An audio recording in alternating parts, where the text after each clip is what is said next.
You ever think about a problem hiding so deep inside your body that it's literally inside one of your bones?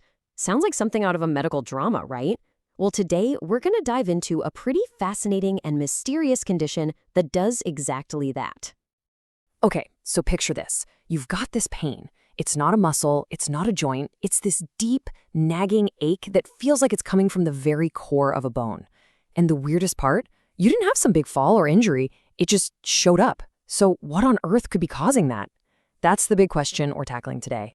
And here's our first big clue. People who have this almost always describe the pain in a very specific way. They call it a boring pain. You know, like something is slowly, methodically drilling into the bone. It's a really unique and, frankly, uncomfortable feeling that gives doctors a huge hint about what they're looking for. So what's really wild is how this pain behaves. It has what doctors call an insidious onset, which is a fancy way of saying it just sneaks up on you. There's no big, dramatic illness beforehand, it just starts. It's deep, it's that boring sensation we talked about, and here's a kicker for a lot of people. It gets way worse at night. I mean, bad enough to wake you up. That just adds another layer to the whole mystery, right?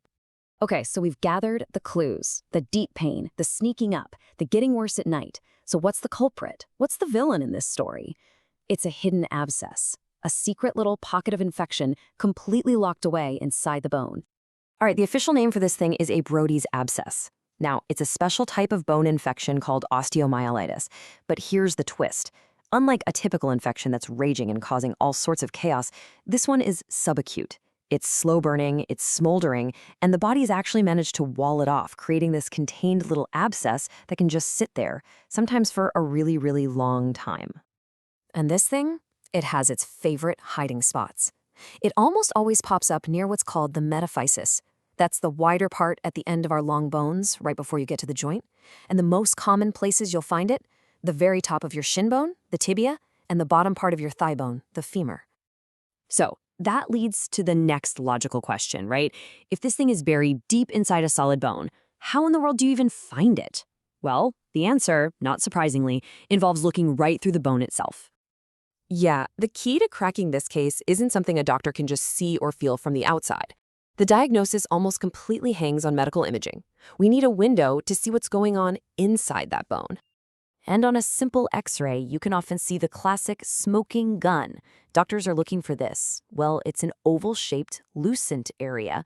That just means a darker, hollowed-out spot. And crucially, it's surrounded by what they call sclerosis, which is a bright white ring of dense, hardened bone. It's a beautiful and kind of scary picture of the body's own attempt to build a wall around the infection. Now, while the X-ray gives us that classic picture, an MRI can really zoom in and give us even more juicy details. On an MRI, doctors are hunting for other specific clues, things with cool names like the penumbra sign or the double line sign. These are super characteristic of this kind of abscess. So you can think of it like this. Each imaging tool gives us a different but essential piece of the puzzle. All right, so the mystery has been solved. The hidden abscess is found. What happens next? Well, the solution is pretty direct and, thankfully, very effective. The go-to treatment here is a direct operation. You might be wondering, why not just use antibiotics? Well, because that infection is so cleverly walled off, antibiotics often can't get in there to do their job. So surgeons have to go in and physically deal with the source of the problem.